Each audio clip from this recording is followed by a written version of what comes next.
Bonjour Romain Zerbib. Bonjour. Et bonjour Olivier Mamavi. Bonjour. Vous êtes directeur de la publication et directeur des données de la revue scientifique MDS, Management et Data Science, spécialisé dans le domaine des données massives, le big data et de la transformation digitale, et enseignant-chercheur à l'ICD Business School du groupe IGS. Alors, vous organisez justement à propos de big data des Data Challenge. En quoi cela consiste-t-il ? Alors, Management et Data Science organisent en effet des Data Challenge dans le but de favoriser l'émergence de nouveaux dispositifs de création de la connaissance. Un Data Challenge, c'est quoi ? C'est au fond une entreprise partenaire qui met à disposition un ensemble de données qualifiées avec une problématique complexe et une communauté d'experts composée d'étudiants, de chercheurs et d'entreprises tente de résoudre cette problématique dans le cadre d'une compétition centrée sur la data. Les meilleures propositions font ensuite l'objet de publications sous forme d'articles scientifiques, d'études de cas, d'avis d'experts, accessibles à tous. L'éventail de problématiques est large. On a des problématiques en marketing, par exemple, avec le churn, en RH, avec le turnover, en événementiel, avec les mécanismes complexes d'affluence.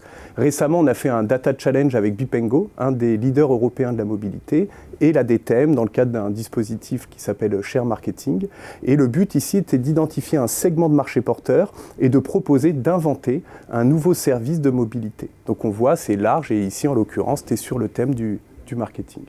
Alors ça ressemble un peu à une sorte de hackathon. Qu'est-ce que ce dispositif apporte vraiment de nouveau ?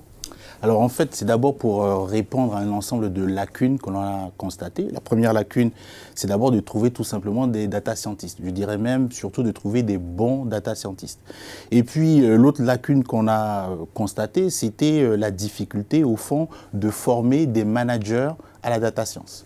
Et aujourd'hui, il y a un apport très important de l'intelligence artificielle. Et donc, comment les managers en entreprise sont capables d'utiliser ces outils-là pour se développer. Et puis, la troisième lacune que l'on a constatée, c'était l'écart entre la recherche et l'entreprise. Et donc, le but, finalement, des Data Challenge, c'est de proposer une plateforme qui repose sur deux principes.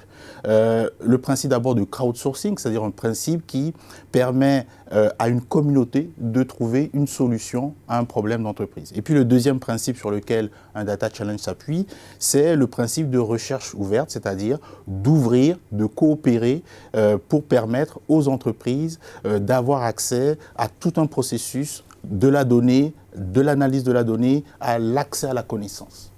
Donc un processus très ouvert. Alors quels sont les avantages d'un Data Challenge pour une entreprise, mais aussi pour les étudiants ou les startups qui participeraient, ou encore même les chercheurs ? Alors les avantages au fond sont nombreux. Pour le candidat, d'abord, c'est la possibilité d'accéder à des millions de données qualifiées qui vont venir booster sa recherche. Ensuite, c'est la possibilité d'être repéré, reconnu par une communauté d'experts qualifiés dans son domaine d'expertise. Et pour les candidats qui remportent le challenge, d'écoper d'une somme d'argent significative.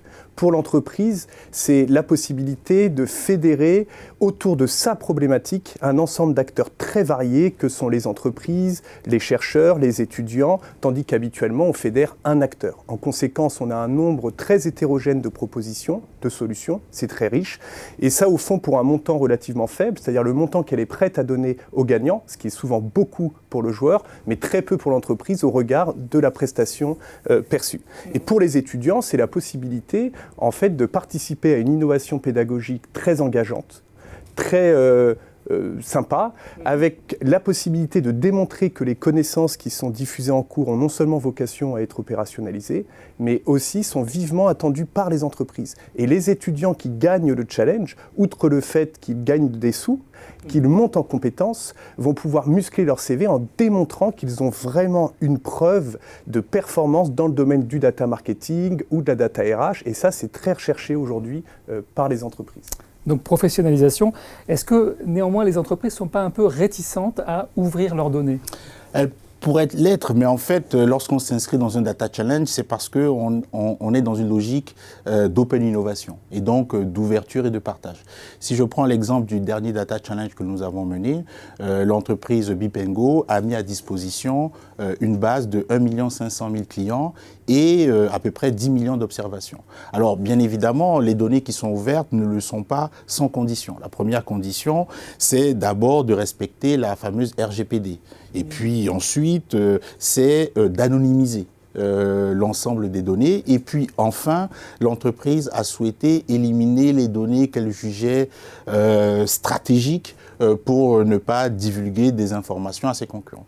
Donc une fois qu'on s'inscrit dans cette démarche-là, on va pouvoir partager, coopérer dans un seul but, faire une innovation ouverte qui s'appuie sur la donnée. Bien, Romain Zerbib, Olivier Mamavi, merci beaucoup d'être venu nous parler des Data Challenge sur le plateau de Xerfi Canal. Merci infiniment.